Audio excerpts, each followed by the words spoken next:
बिस्मिल्लाहिर्रहमानिर्रहीम अस्सलाम वालेकुम स्टूडेंट्स। आज हम करने जा रहे हैं 9th क्लास मुताला पाकिस्तान चैप्टर 3 हम लोगों ने स्टार्ट किया हुआ है ज़मीन और माहौल। और आज का जो लेक्चर है उसका हमारे पास टॉपिक है अहम माहौलियाती मसाइल, यानी कि major environmental hazards and their solution and remedies, यानी कि अहम माहौलियाती मसाइल कौन कौन से हैं और उनका हमारे पास क्या हल जो है वो निकल सकता है। तो आप लोग ओपन कर लीजिए अपना पेज नंबर 85 और इस टॉपिक को आपने देखना है और देखते हैं कि किस तरह से करना है। और आप लोगों के पास एक इंपॉर्टेंट लॉन्ग आंसर है, आप लोगों ने इसको लॉन्ग पॉइंट ऑफ व्यू से भी तैयार करना है। पेज नंबर 85 अहम माहौलियाती मसाइल और इनका हल, major environmental hazards and their remedies. माहौल से मुराद, अब माहौल की डेफिनेशन है कि माहौल से मुराद किसी जानदार के इर्द गिर्द का वो इलाका जो उसकी जानदार की ज़िंदगी और उसकी सरगर्मियों को मुतासर करे। माहौल जिसमें तबी खिदोखाल, आबो हवा, मिट्टी और कुदरती नबातात वगैरह शामिल हैं, इंसानी ज़िंदगी पर गहरा असर डालता है। इंसान की वो तमाम सरगर्मियाँ जो किसी इलाके में सर अंजाम देता है, चाहे माशी हो या सियासी, समाजी हो या मजहबी, माशरती हो या इक्तसादी, कुदरती माहौल इन सरगर्मियों पर अपना असर छोड़ता है। माहौलियाती मसाइल से मुराद, अब यहाँ पे माहौलियाती मसाइल की डेफिनेशन है, पहले हमारे पास माहौल की डेफिनेशन थी, तो ये आप लोग हेडिंग बना लो, पहले माहौल और फिर माहौलियाती मसाइल। अब इससे क्या मुराद है? इससे मुराद वो तमाम मसाइल हैं जो माहौल के नाम वाफिक या गैर मौजू होने से पैदा होते हैं, जिससे ना सिर्फ इंसानी ज़िंदगी बल्कि हैवानी, नबाताती और आबी ज़िंदगी को भी नुकसान पहुँचता है। इंसानी ज़िंदगी की इब्तदा में इंसानी वसाइल और ज़रूरियात महदूद थी, लेकिन जैसे जैसे इंसान तरक्की करता गया उसकी ज़रूरियात में इजाफा होता रहा। अपनी बढ़ती हुई ज़रूरियात को पूरा करने के लिए इसने कुदरती वसाइल का बहुत ज़्यादा इस्तेमाल करना शुरू कर दिया। तो इसको मार्क कर लीजिए, इंसान ने अपनी बढ़ती हुई ज़रूरियात के पेश नज़र कौन से वसाइल का इस्तेमाल करना शुरू कर दिया? कुदरती वसाइल को। इसको एमसीक्यूज़ के लिए मार्क कर लीजिए। इस बेहतरी के इस्तेमाल से ना सिर्फ वसाइल तेज़ी से कम होना शुरू हो गए, बल्कि इनके इस्तेमाल से माहौल भी मुतासिर हुआ। टेक्नोलॉजी के इस दौर में इसके नतीजे में कई माहौलियाती मसाइल ने भी जन्म लिया। पाकिस्तान के तनासुर में आज हमें जिन माहौलियाती मसाइल का सामना है उनमें से चंद अहम दर्ज झेल हैं। और कौन कौन से हैं ये आपने शॉर्ट के लिए भी, अगर आपसे शॉर्ट में पूछे जाएंगे माहौलियाती मसाइल तो आप लोगों ने सिर्फ ये पार्ट लिखना है, सिर्फ आप नाम लिखोगे। लेकिन अगर आपके पास लॉन्ग आंसर रहेगा तो हम लोगों ने डिटेल करनी है, जो हम आगे डिस्कस करेंगे। सबसे पहला हमारे पास जो माहौलियाती मसला है वो कौन सा है? आलूदगी, यानी कि पोल्यूशन, जंगलात का कटाव, डिफॉरेस्टेशन, ज़मीन का सहरा में तब्दील हो जाना, और यानी कि इनफर्टिलिटी और सीमोथोर। इन माहौलियाती मसाइल की तफसील झेल में पढ़ते हैं। अब क्या है? सबसे पहले हमारे पास आलूदगी। अब आपके पास आलूदगी जो है वो आपके पास 6 लॉन्ग आंसर भी आपका। मौजूदा दौर में जहाँ साइंसी तरक्की ने इंसान के लिए बेपनाह सहूलियात मुहैया की हैं, इसके साथ साथ कुछ ऐसे अवामिल भी पैदा किए हैं जिनकी वजह से माहौल को शदीद नुकसान पहुँच रहा है। साइंस ने जहाँ इंसान के लिए आसानियाँ पैदा की हैं, उसकी तरक्की हुई, इंसान ने उसकी वजह से तरक्की किया, लेकिन हर चीज़ का मेरिट और डीमेरिट होता है, यानी कि जिस चीज़ का एडवांटेज है उसी तरह डिसएडवांटेज है। जिस तरह का मोबाइल का यूज़ करना, हमारे पास कुछ एडवांटेज है, लेकिन उस एडवांटेजेस के बसाइड हमारे पास कुछ डिसएडवांटेजेस भी हैं। तो इसी तरह वो कह रहे हैं कि मौजूदा दौर में बेपनाह साइंसी सहूलियात जो है वो इंसान यानी कि इस्तेमाल कर रहा है, लेकिन उससे माहौल को शदीद नुकसान भी पहुंच रहा है। अब वो क्या कहते हैं कि इन तमाम में सबसे अहम माहौलियाती आलूदगी है। कौन सी है माहौलियाती आलूदगी? किसी ऐसी चीज़ का माहौल में शामिल हो जाना जो ना सिर्फ इंसानों बल्कि दूसरे जानदारों के लिए भी नुकसानदा हो, वो माहौलियाती आलूदगी कहलाती है। माहौलियाती आलूदगी से क्या मुराद है? ये शॉर्ट आंसर आता है, आपने क्या लिखना है? किसी ऐसी चीज़ का माहौल में शामिल हो जाना जो ना सिर्फ इंसानों को बल्कि दूसरे जानदारों के लिए भी नुकसानदा हो, माहौलियाती आलूदगी कहलाती है। अब माहौलियाती आलूदगी की कितनी इकसाम है? 3 इकसाम। कौन कौन सी? हवाई आलूदगी यानी कि एयर पोल्यूशन, ज़मीनी आलूदगी लैंड पोल्यूशन, और आबी आलूदगी कहते हैं वाटर पोल्यूशन। सबसे पहले आ जाती है एयर पोल्यूशन यानी कि हवाई आलूदगी। अब हवाई आलूदगी से क्या मुराद है? हवाई आलूदगी से मुराद है, या इसको आपने अंडरलाइन करना है, हवाई आलूदगी से मुराद हवा में नुकसानदा गैसों की मिकदार में इजाफा है, मसलन कार्बन डाइऑक्साइड और सल्फर ऑक्साइड वगैरह। फैक्ट्रियों और गाड़ियों से निकलने वाले धुएं से हवा में नुकसानदा गैसों का इजाफा हो रहा है, जिसकी वजह से कुदरती माहौल को नुकसान पहुंच रहा है, मसलन ओजोन की तह का ख़त्म हो जाना और ज़मीन दर्जा हरारत का बढ़ जाना, जैसे हम क्या कहते हैं ग्लोबल वार्मिंग। अपनी पाकिस्तान स्टडीज़ की बुक में भी हम लोग जो है साइंस की बुक्स में भी ये चीज़ें पढ़ते हैं, पाकिस्तान स्टडीज़ की बुक के साथ साथ, जिसमें हम लोग ओजोन लेयर की डिप्लेशन ऑफ ओजोन लेयर और ग्लोबल वार्मिंग का एक कसरत से लॉन्ग जो है हमारे पास केमिस्ट्री की बुक में अवेलेबल होता है। इसके अलावा ये मुख्तलिफ ख़तरनाक बीमारियों का बायस बन रही है, मसलन फेफड़ों का सरतान और मुख्तलिफ जल्दी बीमारियाँ। तो जो हमारे पास आजकल स्किन की प्रॉब्लम्स है वो इस ग्लोबल वार्मिंग और ओजोन लेयर की वजह से हो रही है, और इसी वजह से साइंटिस्ट ने जो सन ब्लॉक्स जो है वो निकाले हैं, यूवी प्रोटेक्शंस निकाली हैं, ताकि हम जो बहुत ज़्यादा डेंजरस रेज हैं सन से जो निकल रही हैं इस एयर पोल्यूशन की वजह से, उससे हमारी स्किन प्रोटेक्ट कर सके। इसी वजह से जो सन ब्लॉक्स हम यूज़ कर रहे होते हैं अपनी रूटीन में, वो हमारे पास स्किन कैंसर और स्किन की मुख्तलिफ प्रॉब्लम्स को कम करती है, डिक्रीज़ करती है। लेकिन इस तरह कुछ और सन ब्लॉक्स भी हमारे पास मौजूद होते हैं जो हमारे पास स्किन कैंसर का बायस बनते हैं। तो इन दोनों में डिफ्रेंशिएट करना बहुत ज़रूरी है, लेकिन हमारे पास यहाँ का इस तरह का कोई टॉपिक नहीं है। तो हम लोग इसको कंटिन्यू करते हैं कि हवा की आलूदगी को कम करने के लिए इंसानी तरक्की में रुकावट नहीं डाली जा सकती। ऐसे इकदाम ज़रूर उठाए जा सकते हैं जिसके नतीजे में जहरीली और नुकसानदायक गैसों के अखराज में कमी लाई जा सके। जैसे कि क्या कर सकते हैं हम, गाड़ियों के लिए ऐसा ईंधन का इस्तेमाल जो कम आलूदगी फैलाए, मसलन CNG वगैरह। ज़्यादा से ज़्यादा दरख्त उगाएं, ये आप लोग मार्क कर लीजिए, यहाँ के पास बता रहे हैं कि किस तरह हम हवाई आलूदगी को कम कर सकते हैं। इसी तरह कारखानों और फैक्ट्रियों में फिल्ट्रेशन प्लांट्स की तनसीब करें। इसी के अलावा ऐसी गैसों के इस्तेमाल पर पाबंदी लगानी चाहिए जो माहौल को नुकसान पहुंचा रही हैं, मसलन क्लोरोफ्लोरोकार्बन्स गैस का इस्तेमाल करना वगैरह। क्लोरोफ्लोरोकार्बन्स हमारे पास होते हैं CFC गैस, जो हमारे पास मोस्टली रेफ्रिजरेटर्स में और एयर कंडीशनर्स में पाए जाते हैं। लेकिन क्योंकि एयर कंडीशनर्स अब मोस्ट इन्वर्टर्स वगैरह पे शिफ्ट होते जा रहे हैं, तो एयर कंडीशनर्स में जो गैस है ये कम होती जा रही है, लेकिन रेफ्रिजरेटर्स में अभी भी स्टिल अवेलेबल है। तो इन पे जो रिसर्च है वो हो रही है, काम हो रहा है, और इंशाल्लाह बाय टाइम जो है हमारे पास क्लोरोफ्लोरोकार्बन का जो है वो डिक्रीज़ इंशाल्लाह ज़रूर सामने आएगा। इसके साथ आपको बॉक्स आएगी जिसमें हमारे पास क्या बताया जा रहा है, स्मोक हवा की आलूदगी की एक किस्म है जो एक धुएं और धुंध यानी कि स्मोक और फॉग दोनों का अमेज़ा है। ये इंसान में आंखों, फेफड़ों और जल्दी अमराज का सबब बनती है। तो इसीलिए हम देखते हैं कि जब सर्दियाँ स्टार्ट होने जाती हैं उससे पहले इतनी ज़्यादा फॉग हो जाती है और कुछ लोगों की आंखों से पानी आता है, कुछ लोगों को सांस लेने में मसला होता है। तो वो सारे मसाइल इस स्मोक की वजह से होते हैं, जो कि हमारे पास स्मोक यानी धुएँ और धुंध का कॉम्बो है। ये होगी हमारे पास हवाई आलूदगी, और मुझे उम्मीद है कि आप लोगों को समझ आ गया होगा। आगे चलते हैं आबी आलूदगी यानी कि वाटर पोल्यूशन हमारे पास बहुत ज़्यादा है। हम देखते हैं कि लोग दरियाओं में मुख्तलिफ केमिकल्स फेंक देते हैं, मुख्तलिफ यानी कि वेस्ट पेपर्स फेंक देते हैं। हमारी नहरों में लोगों ने इतना ज़्यादा वेस्ट फेंका होता है जो हमारे पास आबी आलूदगी का बायस बनता है। तो यहाँ पे वो क्या लिखते हैं कि आबी आलूदगी से मुराद, उसकी डेफिनेशन आप अंडरलाइन कीजिए, पानी में मुख्तलिफ जहरीले केमिकल्स का शामिल होना है। फैक्ट्रियों से खारिज होने वाले पानी में बेशुमार नुकसानदायक कीमियाई मादे शामिल होते हैं जो कि दरियाओं, नहरों और समुद्रों का हिस्सा बनते हैं। इसके अलावा ज़ेर ज़मीन पानी भी मुख्तलिफ किस्म के कीड़े मार अद्वियात और कीमियाई खादों के इस्तेमाल से आलूदा हो जाता है, जो ना सिर्फ इंसानी ज़िंदगी के लिए ख़तरनाक है बल्कि नबातात और आबी हयात को भी नुकसान पहुंचाता है। इसके आगे आप लोगों के पास आपका 6th और आंसर है, इसको मार्क कर लीजिए कि पानी की आलूदगी से बचने के लिए फैक्ट्रियों से खारिज होने वाले पानी को फिल्ट्रेशन प्लांट लगाकर साफ़ करना चाहिए और फिर इसे दरियाओं या नहरों में डालना चाहिए। नेक्स्ट आ जाएँ आप हमारे पास लैंड पोल्यूशन की तरफ। ज़मीनी आलूदगी, इसमें हमारे पास क्या सबसे पहले डेफिनेशन, ज़मीनी आलूदगी से मुराद सतह ज़मीन पर घरेलू कूड़ा करकट और फैक्ट्रियों और अस्पतालों के ज़रिए मवाद का फैलाव है, जिससे ना सिर्फ ज़मीन की खूबसूरती को नुकसान पहुंचता है बल्कि ये माहौल को ख़राब करने का भी बायस बनता है। ज़मीनी आलूदगी को सॉलिड वेस्ट मैनेजमेंट के तरीक़ों से ख़त्म किया जा सकता है, मसलन जहरीले मवाद को किसी भी जगह दबा दिया जाए या मखसूस दर्जा हरारत के अंदर जलाया जाए और बाकी मवाद को रिसाइकलिंग के अमल से गुजार कर दोबारा इस्तेमाल के काबिल बनाया जाए। इसके अलावा कूड़ा करकट को देसी खाद बनाने के लिए भी इस्तेमाल किया जा सकता है। जैसे कि हमारे पास एक प्रोसेस होता है, हीलियम वगैरह गैस बनती है, वो किस तरह से कि एक बहुत ज़्यादा दूर इलाकों में जाके जहाँ पे आबादी नहीं होती, उन्होंने काफ़ी ज़्यादा बिग होल्स डग आउट किए होते हैं और जिनकी डेप्थ जो होती है वो बहुत ज़्यादा होती है।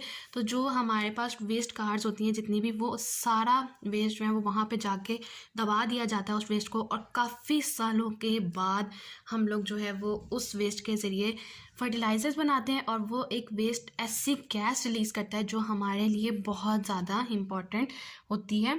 और इसी वेस्ट से हम लोग यूरेनियम, जो हम लोग अपने फिज़िक्स में पढ़ते हैं, यूरेनियम का जो कंपाउंड्स हैं हम लोग वो भी जनरेट करवाते हैं। ये सारा वेस्ट जो होता है वो उस जगहों पे जाके वो डग आउट कर देते हैं, उसे डिग कर देते हैं, उसको कवर अप कर देते हैं कि कोई चीज़, कोई एटमॉस्फेरिक उस पर अफेक्ट ना हो।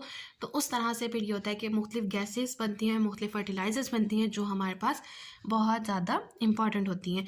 तो इस तरह से हम लोग अपने ज़मीनी आलूदगी को कम कर सकते हैं अगर हमारे पास इस तरह की चीज़ें हैं। और रिसाइकलिंग का भी अमल होता है। रिसाइकलिंग जैसे कि पेपर को रिसाइकिल किया जाता है, जो हमारे पास न्यूज़पेपर आता है, न्यूज़पेपर लोग वेस्ट आउट कर देते हैं, तो वही न्यूज़पेपर आपको क्या करता है, एक मशीन, ऐसी मशीन में डाला जाता है जो उसको रिसाइकिल करता है, प्लेन करता है और उसी के ऊपर हमारे पास न्यूज़पेपर जो है वो प्रिंट आउट होते हैं। और आपने इसलिए देखा होगा कि वो न्यूज़पेपर का जो पेपर होता है आम पेपर की निस्बत काफ़ी लो होता है। वो यही वजह होती है कि रिसाइकल कर करके उसका जो हमारे पास थिकनेस होती है वो कम से कम होती चली जाती है।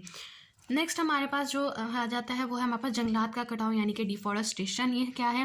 किसी भी मुल्क की तरक्की के लिए इसके कुल रकबे का 25% हिस्सा जंगलात पर मुश्तमिल होना चाहिए, लेकिन पाकिस्तान के सिर्फ 5% हिस्से से कम रकबे पर जंगलात मौजूद हैं। पाकिस्तान में 5% से भी कम, यानी कि हम लोग बहुत ज़्यादा डाउन लाई कर रहे हैं। मज़ीद ये कि मौजूदा जंगलात को बुरी तरह काटा जा रहा है। ये सूरत हाल न सिर्फ हमारी मईशत के लिए नुकसानदा है बल्कि हमारे माहौल के लिए भी बहुत बुरी तरह हमें नुकसान पहुंचा रही है। हमें देखा है कि बहुत से इलाके जहाँ पे बहुत ज़्यादा दरख्त थे उनको उन्होंने काट आउट करके अब मुख्तलिफ स्कीम्स वगैरह बना दी है। हमारी इतनी ज़्यादा फर्टाइल जो हमारे पास ज़मीन थी उनको ख़त्म करके सारे हाउसिंग सोसाइटीज़ वगैरह बना दी गई हैं। तो ये हाउसिंग सोसाइटीज़ के चक्कर में हम लोगों ने अपने मुल्क में डिफॉरेस्टेशन का जो रेट है वो बहुत ज़्यादा इंक्रीज़ कर दिया है। हालांकि हमारे मुल्क में बहुत ज़्यादा फ़र्टाइल ज़मीन मौजूद थी, बहुत ज़्यादा अच्छे फॉरेस्ट मौजूद थे, लेकिन हाउसिंग सोसाइटीज़ के चक्करों में और मुख्तलिफ स्कीम्स लॉन्चिंग के चक्कर्स में हम लोगों ने इतनी ज़्यादा फ़र्टाइल ज़मीन जो हमारे पास थी उसे वेस्ट कर दिया है, अनफर्टाइल कर दिया है, उस पर कोई तवज्जो नहीं दी। और अगर जिस पर तवज्जो दी गई उनको उन्होंने सेल आउट करके मुख्तलिफ स्कीम्स में यूटिलाइज़ कर लिया। तो ये एक बहुत बड़ा नुकसान है हमारी मईशत पे, लेकिन हम लोग बदकिस्मती से कुछ नहीं कर सकते। जंगलात कराए अर्ज़ पर ऑक्सीजन मुहैया करने का वाहिद ज़रिया है। क्या चीज़ ऑक्सीजन मुहैया करती है? जंगलात। बेतरतीब कटाई से ऑक्सीजन की पैदावार में कमी हो रही है। इसके अलावा फ़ज़ा में नुकसानदह गैसों मसलन कार्बन डाइऑक्साइड के मिकदार में काफ़ी ज़्यादा इजाफा हो रहा है। अगर ज़्यादा दरख्त लगे होंगे तो दरख्त क्या करते हैं, हमारे पास कार्बन डाइऑक्साइड को अब्जॉर्ब कर लेते हैं और रिलीज़ करते हैं ऑक्सीजन को। ऑक्सीजन हमारे लिए इंपॉर्टेंट है और हमारे लिए नुकसानदह नहीं है, जबकि कार्बन डाइऑक्साइड को जब हम लोग अपने अंदर इनहेल करते हैं तो वह हमारे लिए मुख्तलिफ बीमारियों का बायस बनती है, जिससे ना सिर्फ माहौल ख़राब हो रहा है बल्कि ज़मीन के दर्जा हरारत में भी इजाफा देखने में आता है। तो आपने जब नोट किया कि कुछ टाइम से हमारे पास गर्मी का ज़्यादा पीरियड आना स्टार्ट हो गया है और उसकी वजह ये है कि हमारे पास दरख्त की कमी हो रही है, हमारा माहौल जो है वो काफ़ी ज़्यादा ख़राब हो रहा है। इसी वजह से इंक्रीजिंग टेम्परेचर अब तो अबव 45 जाना भी स्टार्ट हो गया, 50 के अक्रॉस जो हमारे पास टेम्परेचर आना स्टार्ट हो गया है। ये वजह है कि मौसमियाती तब्दीलियाँ हो रही हैं, मसलन बारिशों में कमी है, ज़्यादती सैलाब का आना, बारिशों के वक्त में तब्दीली वगैरह शामिल है, जिससे हमारा ज़राअत का शोबा बुरी तरह से मुतासिर हो रहा है। इन सब की बड़ी वजह जंगलात की कटाई है। लिहाजा हमारी ये कोशिश होनी चाहिए कि ना सिर्फ मौजूदा दरख्तों की हिफाजत करें बल्कि मज़ीद जंगलात लगाए जाएँ ताकि माहौलियाती तब्दीलियों से बचा जा सके। जंगलात की कटाई से जंगली हयात को भी नुकसान हो रहा है। इनकी कुदरती क़यामगाहों के खात्मे से इनकी कई इकसाम ख़त्म होती जा रही है। तो जो हमारे पास वाइल्ड एनिमल्स थे वो भी हमारे पास कम होना स्टार्ट हो गई। सारी बात है, जब उनकी क़यामगाह ही नहीं रहेंगी तो वो कितने टाइम तक जो है वो सर्वाइव कर सकते हैं। आगे आ जाएं, आपके पास एक बॉक्स है जिसमें आप लोगों ने डिफॉरेस्टेशन का बताया गया है कि से मुराद कटे हुए जंगलात की जगह पर नए जंगलात लगाना है। नेक्स्ट हमारे पास कौन सी आ जाती है? ज़मीन का सेहरा में तब्दील हो जाना, डिसर्टिफिकेशन। इंसानी सरगर्मियाँ, जानवरों का चढ़ना, जंगलात से दरख्तों का कटाव और अपनी ज़रूरियात के लिए ज़मीन में बार बार एक ही फसल उगाना, ये सब मिलकर ज़मीन बंजर बनाते हैं। क्या चीज़ ज़मीन बंजर बना रही है? जानवरों का चढ़ना, इंसानी सरगर्मियाँ, जंगलात से दरख्तों का कटाव और अपनी ज़रूरत के लिए ज़मीन में बार बार एक ही फसल उगाना। यहाँ के पास 7th शॉर्ट आंसर है, इसको मार्क कर लीजिए, जिसमें आप लोगों ने डिसर्टिफिकेशन का बताना है। इससे ज़मीन की ज़रख़ेज़ी कायम नहीं रहती और मुनाकाबिले काश्त हो जाती है। इस सारे अमल को जिसमें हम ज़मीन को नकारा बनाते हैं, ज़मीन का सेहरा तब्दील हो जाना, यानी कि डिसर्टिफिकेशन कहलाता है। अल्लाह ताला ने पाकिस्तान को ज़रख़ीज़ ज़मीन की दौलत से नवाजा है, लेकिन पानी की कमी इस सोना उगलने वाली ज़मीन को सेहरा में तब्दील कर रही है, जिसकी चंद अहम वजूहात दर्ज झेल हैं।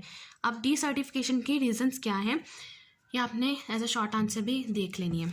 क्या कहते हैं कि ज़राअत में नाक़िस और पुराने तरीक़ा काश्त की वजह से ज़मीन का कटाव बढ़ जाता है, जिससे ज़मीन सेहरा में तब्दील हो रही है। अगर ज़मीन के एक ही टुकड़े पर बार बार फसल उगाई जाए तो ज़मीन की ज़रख़ीज़ी में कमी आती है। कुछ सालों बाद ये ज़मीन नकारा होकर सेहरा में तब्दील हो जाती है। नंबर 3, नहरी निज़ाम आपाशी में से काफ़ी पानी का ज़िया हो रहा है। ज़्यादा सनतों के क़याम से भी पानी की ज़रूरत में इजाफा हुआ, जिससे ज़मीनों को सैराब करने के लिए पानी की किल्लत पैदा हो रही है। तो ये 3 इंपॉर्टेंट रीज़न है जो हमारी इतनी ज़रख़ीज़ ज़मीन को किस में कन्वर्ट करती जा रही है, सेहरा में। लास्ट हमारे पास आ जाता है सीमोथोड। इसमें क्या कहते हैं, ये आपके पास आपका इसमें 3rd शॉर्ट भी है, इसमें बनता है, वो भी हम मार्क करेंगे। पहले इसको रीड कर लेते हैं। Salinity and water logging.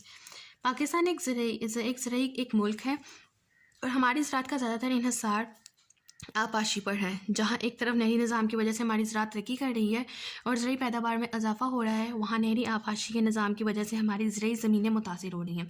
नहरी पानी की वजह से ज़ेर ज़मीन में पानी की सतह में इजाफा हो रहा है। यहाँ से आपका थर्ड शॉर्ट आंसर स्टार्ट होता है, इसे मार्क कीजिए। जब किसी इलाके में पानी की सतह 5.1 मीटर तक रह जाती है तो ज़मीन में मौजूद नमकियात पानी के साथ सतह ज़मीन पर आ जाते हैं।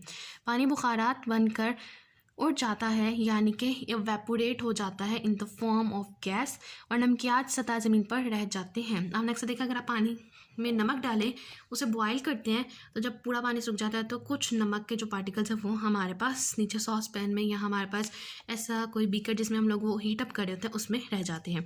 इसके नतीजे में ज़मीन काश्त के काबिल नहीं रहती और बंजर हो जाती है। इस सूरत हाल को थोड़ का नाम दिया जाता है। क्या कहते हैं? हमारे पास वाटर लॉगिंग। सीमोथोर वाली ज़मीनों में सोडियम और हल पजीर नमकियात दोनों की मिकदार बढ़ जाती है। ये हालत कुलर कहलाती है, इसको मार्क कर लीजिए। कुलर से मुतासिरा ज़मीनों में घास की इकसाम मसलन कुलर घास, बरमुदा घास, सूडान घास वगैरह और चाराजात मसलन जंतर, बरसीम, लोसन और बाजरा वगैरह काश्त करके ज़मीन को काबिल काश्त बनाने के साथ साथ इससे अच्छी पैदावार भी हासिल की जा सकती है। थर्ड शॉट आपने पहले यहाँ से यहाँ तक लिखना है और फिर आप लोगों ने नीचे से स्टार्ट करना है। बाज़ औक़ात ज़ेरे ज़मीन पानी की सतह मज़ीद बुलंद हो जाती है और पानी ज़मीन के मसामों से गुजरकर ज़्यादा मकदार में सतह ज़मीन पर आ जाता है और ज़मीन दलदल बन जाती है। इसको सीम का नाम दिया जाता है, यानी कि सैलिनिटी। यहाँ तक आपका थर्ड शॉर्ट आंसर कंप्लीट हो जाएगा। इस हालत में भी ज़मीन बंजर हो जाती है और काश्त के काबिल नहीं रहती। पाकिस्तान में काफ़ी ज़रूरी ज़मीनें सीम और थोड़ का शिकार होकर पैदावारी सलाहियत खो चुकी हैं। इन ज़रूरी ज़मीनों को मंदरजा झेल तरीक़ों से दोबारा काश्त किया जाता है। कौन कौन से तरीके हैं? कि थोड़ का शिकार ज़मीनों में कलर घास लगाई जा रही है जिससे ज़मीन को काबिल काश्त बनाया जा रहा है। नंबर 2, पाकिस्तान में नहरी पानी के ज़िया को रोकने और सीम के से बचाने के लिए खालों, राजबाहों और नहरों को पुख्ता किया जा रहा है। बल सफाई के साथ साथ खालों और नहरों को पुख्ता करने के प्रोग्राम भी शुरू किए गए हैं। इससे दोहरा फ़ायदा है, एक तो पानी का ज़िया कम हो जाता है और आबाशी के लिए ज़्यादा पानी दस्तयाब होता है। नंबर 3 और लास्ट, सीमातोड़ ज़्यादा इलाकों में ऐसे दरख्त लगाए जा रहे हैं जो ज़्यादा से ज़्यादा पानी जड़ों के ज़रिए जज़ब करके फ़ज़ा में पहुँचा रहे हैं। इस मकसद के लिए सफ़ेदा और पॉपुलर के दरख्त लगाए जा रहे हैं। कौन कौन से? सफ़ेदा और पॉपुलर के दरख्त जो है वो लगाए जा रहे हैं। तो ये स्टूडेंट्स हमारे पास था आज का लेक्चर, जिसमें हम लोगों ने डिस्कस किए हैं माहौलियाती मसाइल और साथ साथ उनका हल। और मुझे उम्मीद है कि आप लोगों को आज का लेक्चर जो है अच्छे तरीके से समझ भी आ चुका होगा। इनकेस कोई क्वेश्चन है, कोई क्वारी है, कोई भी डिफ़िकल्टी है तो आप लोग ज़रूर मुझसे पूछ सकते हैं। और लास्ट में मेरी आप सबसे सिर्फ एक ही रिक्वेस्ट होती है, काइंडली प्लीज़ चैनल को ज़रूर सब्सक्राइब कर दीजिए, वीडियो को लाइक कीजिए और ज़्यादा से ज़्यादा शेयर कीजिए और चैनल को सपोर्ट कीजिए। Thank you. इंशाल्लाह ताला अपने नेक्स्ट वीडियो में हम लोग इस चैप्टर का लास्ट टॉपिक स्टडी करेंगे और इसी के साथ हमारे पास अहम जो 3 चैप्टर्स हैं पाकिस्तान स्टडीज़ के वो कंप्लीट हो जाएंगे। Thank you.